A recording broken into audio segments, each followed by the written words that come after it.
Vous regardez Passance Verte sur Medi 1 et merci de nous rester fidèles. Aujourd'hui, cap sur Abidjan pour la 7e édition du Salon international de l'agriculture et des ressources animales, SARA 2025. Ce rendez-vous majeur de l'économie agricole en Afrique de l'Ouest réunit acteurs publics et privés pour débattre des grands défis de la sécurité alimentaire, pour explorer les pistes de valorisation des filières animales, halieutiques et forestières et élaborer des stratégies de transition agricole face au bouleversement climatique. L'équipe de Croissance Verte y était, le compte-rendu de nos reporters à suivre dans quelques instants. Et pour prolonger notre réflexion autour des enjeux régionaux et climatiques de l'agriculture ouest-africaine, nous sommes avec le docteur Esaïe Padonou, agronome, chercheur en sciences du sol et changement climatique. Vous êtes actuellement au poste au CORAF et encore merci d'avoir accepté notre invitation. C'est moi qui vous remercie pour l'invitation. Docteur Esaïe, on se retrouve ici juste après notre reportage, direction Abidjan avec Noam Karsankati, Fatou Cissé et Bachir Yazbodian. En Afrique, l'agriculture est bien plus qu'un secteur économique. Elle est le cœur battant de la vie et de la culture.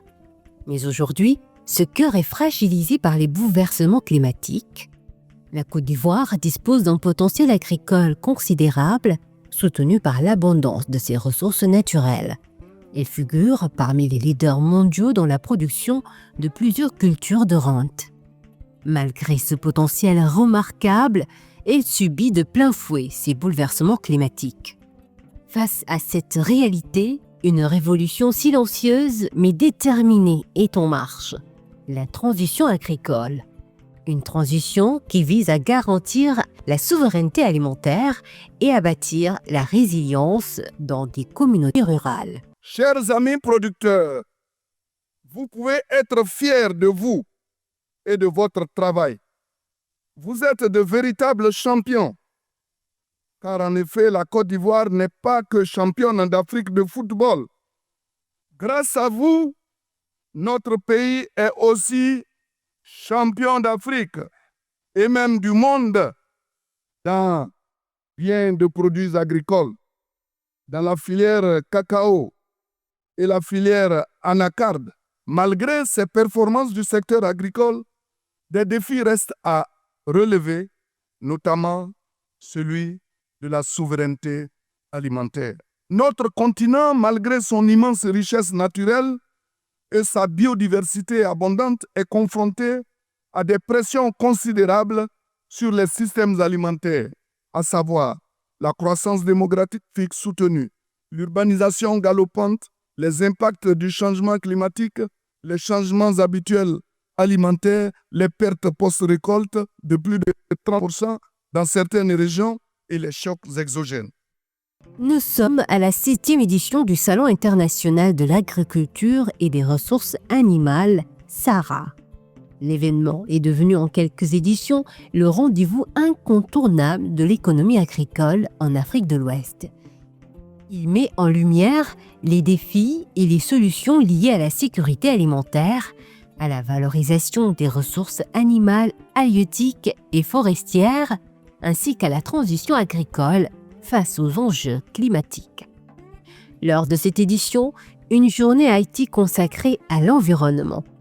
Dans ce chapiteau se tient 2 panels d'experts abordant des solutions concrètes et durables pour renforcer la résilience de l'agriculture face aux bouleversements climatiques. Un cadre permettant de valoriser le savoir-faire local, de promouvoir les innovations agricoles et de renforcer les capacités des acteurs du secteur. On a beaucoup de terres dégradées au niveau de l'Afrique de l'Ouest et du centre, n'est-ce pas? On n'a pas besoin d'aller vers des terres forestières, etc., pour encore déforester. On n'a pas besoin de ça. On a des centaines de millions d'hectares de terres dégradées. Donc la question se pose, comment on peut intensifier la production sur les terres dégradées, n'est-ce pas? Au niveau du PAM, par exemple, dans les pays du Sahel, nous avons un projet intégré de résilience qui a, en ce moment, après 10 ans, on a rétabli presque 1 million d'hectares dégradés avec l'apport de 1 milliard de dollars. Donc, vous voyez, c'est ça l'échelle qu'on a besoin, effectivement, pour vraiment changer changer the route, non? We have to go in a different direction. Va aller dans une autre direction. Ce que nous on fait, on a commencé à faire une sensibilisation dans les écoles primaires pour éveiller nos enfants aux enjeux écologiques autour d'un petit déjeuner, parce qu'on parle de sécurité alimentaire, d'un petit déjeuner local, parce qu'on apprend aux enfants d'abord les plats, les menus locaux. Alors, autour de ce déjeuner-là, nous parlons des questions du changement climatique. Nous leur disons, vous voyez, c'est des agriculteurs qui ont produit, par exemple, l'haricot ou bien le mil que nous mangeons aujourd'hui, mais il y a quelque chose qui est en train de se passer. Il y a un phénomène aujourd'hui où tout a changé, toute la nature est en train de changer. Et il faut que l'État, il faut que nos politiques nationales, il faut que nos agriculteurs s'adaptent à cela. Que nous voulons accompagner aussi l'État, c'est-à-dire à prendre certaines décisions, tu comprends, au-delà des écoles, c'est-à-dire aller dans les ménages, sensibiliser les personnes, faire par exemple des petits podcasts ou bien des flyers pour dire aux gens, voilà des éco-gestes, des gestes citoyens que vous pouvez adopter pour que nous puissions lutter contre ce changement climatique. C'est ça que ça s'appelle? Le Salon international de l'agriculture et des ressources animales d'Abidjan, SARA 2025, a mis en lumière des enjeux et solutions. Sous le thème souveraineté alimentaire et résilience face aux enjeux climatiques, ce rendez-vous a rassemblé décideurs, agriculteurs, chercheurs et partenaires internationaux. L'agriculture intelligente face au climat combine savoir-faire traditionnel et technologie moderne. Elle permet de diversifier les cultures et d'utiliser des semences résistantes.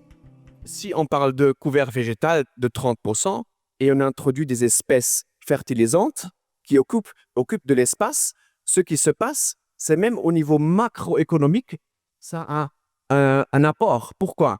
Parce que ce que se passe, c'est que les paysans, ils ramènent la production de fertilisants, ils ramènent cette production sur un champ, sous leur champ, qui commence à produire le NPK, le nitrogène, l'azote, le potassium, le phosphore, tout ça peut se produire avec la matière organique, n'est-ce pas, qu'on augmente au niveau des sols, pour la rétention des eaux également. Tout ça peut se faire effectivement avec les 30% qu'on apporte. Il faut dire que la FAO a anticipé sur cette question depuis 2019 avec l'élaboration de la stratégie nationale de l'agriculture intelligence face au climat commanditée par le ministère de l'Agriculture. Et cette stratégie promet déjà la pratique agricole adaptée aux conditions climatiques locales, telles que la diversification des cultures, l'utilisation des variétés résistantes à l'amélioration du système dit et l'amélioration des systèmes d'irrigation et de la gestion des sols. Elle favorise également l'utilisation d'informations météorologiques et climatiques précises pour aider les agriculteurs à la prise de décisions. Sur le plan de l'atténuation, la FAO accompagne le ministère de l'Environnement dans la mise en œuvre. Elle soutient également l'adoption d'un système agricole plus durable et même fait la promotion des techniques d'agroécologie. L'engagement de ces experts en faveur du développement rural durable fait d'eux des acteurs clés dans la réflexion sur la transition agricole et la préservation de l'environnement. Ils partagent ainsi leurs visions et recommandations pour renforcer la résilience des systèmes agricoles face aux défis climatiques et promouvoir les pratiques respectueuses de l'environnement. Une manière de contribuer à la souveraineté alimentaire en Côte d'Ivoire et en Afrique de l'Ouest. Je pense que c'est la juste rémunération des produits issus de la durabilité. Si aujourd'hui les produits issus de la durabilité sont payés à un prix rémunérateur, je pense qu'on n'aura pas beaucoup d'efforts à faire pour que les producteurs puissent les adopter. Je vous ramène quelques années en arrière quand le prix de l'EVA, après près d'une décennie de baisse, a commencé à remonter. Mais l'État n'a pas eu à mettre des moyens pour relancer la production évéicole. Donc je pense que la question du prix, du juste prix, en tout cas en ce qui nous concerne, est un thème majeur de discussion sur l'adoption des politiques de durabilité. En Côte d'Ivoire, le secteur des assurances agricoles est en pleine structuration, en plein développement. Et nous sommes très heureux de pouvoir participer à créer un cadre de collaboration des acteurs qui sont dans ce secteur. En mettant en œuvre ces solutions d'assurance, nous avons eu à travailler avec les acteurs clés qui sont regroupés en consortium. Ils ont un mécanisme pour faire face aux défis financiers des changements climatiques, tels que la sécheresse ou l'excès d'eau qu'on qualifie d'inondation. Pour donner des chiffres, des exemples concrets, nous avons commencé par des phases pilotes dans la zone ouest de la Côte d'Ivoire et la zone nord. Plus de 4000 producteurs ont été indemnisés durant les campagnes agricoles de 2023-2024 pour ces phases-là à hauteur de plus de 24 millions, pour parler en termes de chiffres, pour parler concrètement. À travers ces phases pilotes, afin qu'on puisse passer à l'échelle, ce qu'on retient, c'est que c'est vraiment un besoin des populations. Nous avons différentes mesures d'adaptation, nous avons différents programmes nationaux qui interviennent. Mais cette solution innovante est vraiment bienvenue au niveau des populations. Ils ne savaient même pas que ça existait auparavant. L'État ivoirien travaille avec des partenaires techniques et financiers pour mener à bien sa politique de souveraineté alimentaire et de résilience. Le Fonds interprofessionnel pour la recherche et le conseil agricole, FIRCA, est l'outil de financement au service du progrès agricole. Il permet à ces agriculteurs de poursuivre de manière efficace leurs activités agricoles. Le FICA, c'est l'outil de financement au service du progrès agricole. Donc, nous travaillons effectivement avec la filière agricole pour ensemble trouver des solutions à leurs différents problèmes pour que ces agriculteurs-là puissent continuer de mener leurs activités, notamment les activités agricoles. Donc, dans ce cadre, on travaille sur plusieurs actions qui sont liées effectivement à la question agricole. Donc, le premier élément, c'est la question des facteurs de production, parce que qui dit changement climatique dit facteurs de production. Donc, avec le Centre national de recherche agronomique, il y a des financements qui sont mobilisés pour adresser la question des semences, soit qui sont adaptées aux inondations, soit qui sont adaptées à la question de sécheresse. Et une fois ces semences-là développées, par ailleurs, aujourd'hui, on a un élément central au niveau du développement agricole qui est la question des itinéraires techniques, qu'on rappelle le plus souvent. Aujourd'hui, quand vous prenez toutes les fiches techniques de nos filières agricoles, la plupart sont dépassées, sont caduques. Donc, il y a besoin d'actualiser ces itinéraires techniques pour les adapter aux conditions actuelles du climat. Cela nécessite des financements pour que la recherche puisse travailler sur ces questions. La souveraineté alimentaire et la résilience face au changement climatique ne sont plus des rêves lointains. Elles deviennent une réalité grâce à une transition agricole ambitieuse, innovante et inclusive. En combinant savoirs ancestraux et technologies modernes et en mobilisant tous les acteurs, l'Afrique trace la voie d'une agriculture durable, capable de nourrir ses populations tout en protégeant la planète. Au cœur de l'Afrique, la révolution verte se construit pas à pas. Elle est porteuse d'espoir, de vie et d'avenir.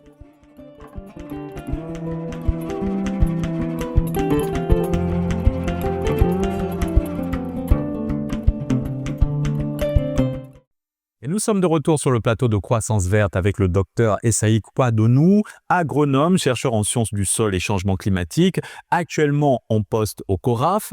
Docteur Essaï, dites-nous d'abord, quel regard portez-vous sur des événements majeurs comme le Sahara et comment cet événement permet de présenter les avancées en termes d'innovation agricole et de partage de bonnes pratiques? Oui, effectivement, les événements comme Sahara 2025, constituent des événements clés dans le processus de transformation du monde agricole qu'a entamé l'Afrique depuis quelques années. Et le CORAF, Conseil ouest et centre africain pour la recherche et le développement agricole, y était bel et bien présent avec sa délégation, toutes ces technologies et puis toutes ces initiatives qu'on le connaît habituellement et venant des NAS. Et personnellement, j'ai eu aussi la chance de visiter les stands du Sahara 2025 au détour d'une mission que j'effectuais sur Abidjan.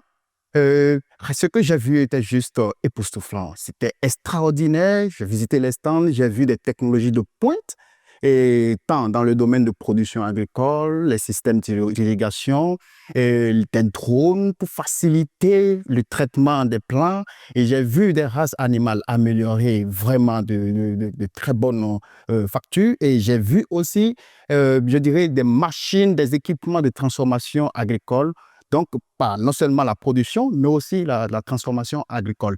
Je dirais que c'est ce qui m'a particulièrement marqué lors de mes visites, c'est cette énergie, cette chaleur que dégageaient les participants, tous ceux qui étaient là présents.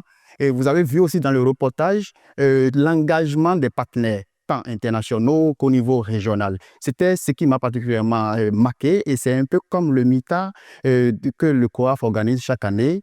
Le MITA, c'est le marché des innovations et technologies agricoles, et dont l'édition 2025 aura lieu à Bamako, au Mali. Et donc, je disais que ces événements constituent en réalité, en un premier point, des vitrines pour montrer la capacité, d'accord, des innovations et technologies agricoles. Et en un deuxième point, ils constituent une plateforme d'échange entre les acteurs de différents niveaux, et ça crée des opportunités d'affaires, des opportunités d'échange pour faciliter, d'accord, la croissance agricole dans la sous-région. Le changement climatique était au cœur des débats lors du Sahara 2025. Quels effets du dérèglement climatique observe-t-on concrètement aujourd'hui sur l'agriculture comme sur les cultures vivrières? Oui, les changements climatiques aujourd'hui sont perceptibles partout dans le monde, et l'Afrique ressent beaucoup plus ces effets-là et est beaucoup plus, je dirais, vulnérable les études l'ont démontré, face à ces changements climatiques-là. Et les effets qu'on observe partent d'abord du dérèglement du calendrier agricole et les perturbations que nous observons. Et ceci est notamment dû aux événements extrêmes climatiques, et les vents violents, je dirais les pluies diluviennes qui bouleversent un peu les habitudes des producteurs. Et nous avons aussi les sécheresses, En effet. d'accord, et puis je dirais toutes ces choses-là influencent, vous voyez un peu les rendements qui sont en baisse et en régression, et aussi la capacité des producteurs, c'est-à-dire le capital humain. Et l'autre élément, c'est en fait la fragilisation des écosystèmes agricoles qui existent déjà, parce que vous voyez, l'élévation des vagues de chaleur, les températures influencent négativement tous ces écosystèmes. Face à cette situation alarmante, au niveau de votre organisation, le CORAF, quelle politique développez-vous pour soutenir la transition agricole face aux aléas climatiques? Oui, le CORAF, tel que vous le connaissez déjà, fait beaucoup d'efforts dans son dynamisme et dans son engagement de soutenir la transformation et le développement agricole à travers la recherche, notamment à partir des 23 pays de l'espace CORAF.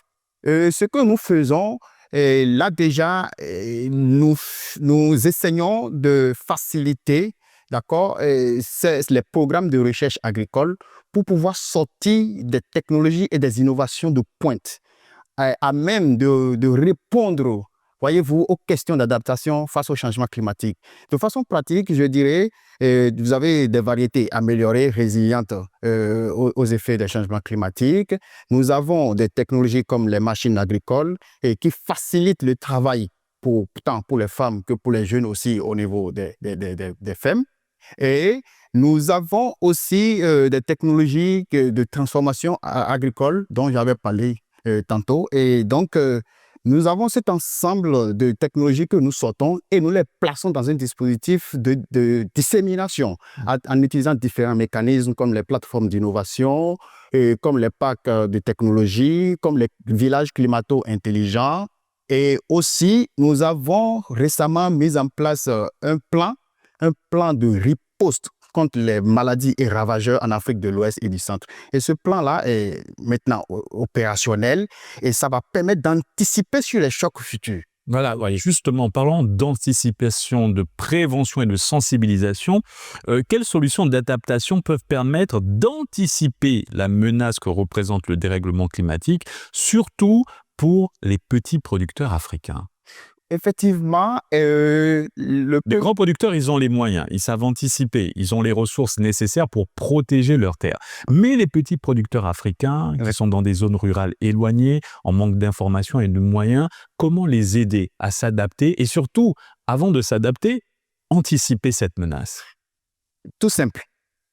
La toute première solution pour l'Afrique et surtout pour les petits producteurs reste l'anticipation. Ça, soyons sûrs et sur ça. L'anticipation en prenant d'abord les informations climatiques. C'est-à-dire il faut avoir l'accès à l'information, la vraie, climatique, et en bon moment. Parce que, voyez-vous, pour anticiper sur des événements climatiques, il faut, par exemple, sortir les informations à partir des données, analyser ces données-là et informer les petits producteurs à travers les dispositifs peut-être de téléphone. Aujourd'hui, beaucoup de gens ont des téléphones. Donc, sortir ces informations climatiques, passer-les au niveau... Avoir des sortes de notifications, des alertes qui pourraient leur donner l'information à temps et en fonction de cette information, ils pourraient protéger leur champ agricole. Voilà, exactement. C'est-à-dire, en fonction de ces informations, ils savent désormais à quel moment précis semer, à quel moment précis traiter leur culture, à quel moment précis faire la récolte. Et donc, si on passe de ça, on va maintenant parler donc des technologies et des innovations qui permettent, dès que la menace est là, c'est-à-dire on a pris des précautions pour que la menace ne soit pas là. Maintenant, supposons que malgré toutes les précautions, la menace venait. On prend donc maintenant des éléments comme des technologies, des innovations pour, par exemple, contrer l'inondation. Par exemple, en utilisant des digues. Des digues, exactement. Si on est dans des périodes de récession de pluie, on peut peut-être utiliser les pratiques comme le zaï, les demi-lunes, les pratiques de conservation des eaux et des sols au niveau du champ pour récolter voyez-vous, un temps soit peu l'eau au niveau du champ et permettre à ce que le sol soit humide sur une longue période pendant que on est en train de vivre les poches de sécheresse. Docteur Esaïe, les agriculteurs victimes des effets du changement climatique développent aussi à leur niveau leur savoir-faire local en termes de résilience et d'adaptation. En tant que chercheur, que pensez-vous de ces techniques locales et autres solutions endogènes et peut-on allier les deux, recherche scientifique et savoir traditionnel? Oui, effectivement, les agriculteurs, les petits producteurs constituent aujourd'hui une mine de connaissances, d'informations pour pouvoir aller à la lutte contre les changements climatiques. Et sans vous mentir, aujourd'hui, au niveau de nos 23 NAS, les chercheurs s'attellent à amener des recherches autant participatives que possible, c'est-à-dire en impliquant les producteurs à la base et en partant de leurs besoins. C'est ce qui est la particularité du CORAF, en partant des besoins des producteurs. Et donc, en partant de ces besoins, c'est très facile de tenir compte tout de suite là de leurs connaissances qu'ils ont héritées et dont on sait qu'ils ont fait des preuves dans le temps et en même temps tenir compte de ça et apporter la touche particulière de la recherche en améliorant un tout petit peu ces connaissances-là. Et ça permet de sortir des innovations qui vont vraiment impacter et sortir des évidences vraiment intéressantes pour l'agriculture ouest africaine. Sur notre continent, nous constatons une urbanisation galopante et une accaparation des terres par de grands industriels. Quel impact les politiques foncières régionales ont-elles sur la sécurisation des terres et sur la capacité des agriculteurs à investir dans des pratiques climato-intelligentes? Déjà, comment sécuriser les terres pour les petits producteurs et en même temps, comment les aider à avoir donc des pratiques climato-intelligentes? Comment faciliter cette affaire? Ça passe par les mécanismes de facilitation d'accès à la terre. D'abord. Et il faut aussi d'abord le souligner que même en étant, avec le phénomène d'urbanisation que vous avez souligné, même en étant dans les villes, aujourd'hui, les gens le font sur les toitures, sur les dalles, des petits espaces de culture. À l'échelle individuelle. À l'échelle individuelle, effectivement, je suis d'accord avec vous. Mais de l'autre côté, au niveau de nos campagnes, de nos villages, ça passe par une bonne politique, d'accord, foncière, qui va permettre à ce que la répartition des terres soit le plus égale que possible. Et des facilitations dans le processus de reconnaissance des terres et des lois, des tests, des régulations qui permettent à ce que le petit producteur qui a son 1 hectare, son 2 hectares soit rassuré de ce que effectivement c'est ma possession, je peux faire des activités agricoles sans problème. Docteur Esaïe, merci pour cet éclairage, avoir accepté notre invitation et pour tout ce partage de connaissances extraordinaires. Et nous souhaitons bonne continuation au CORAF pour ces activités. Merci beaucoup. Et c'est ainsi que s'achève cette émission. Très bonne suite des programmes sur Média.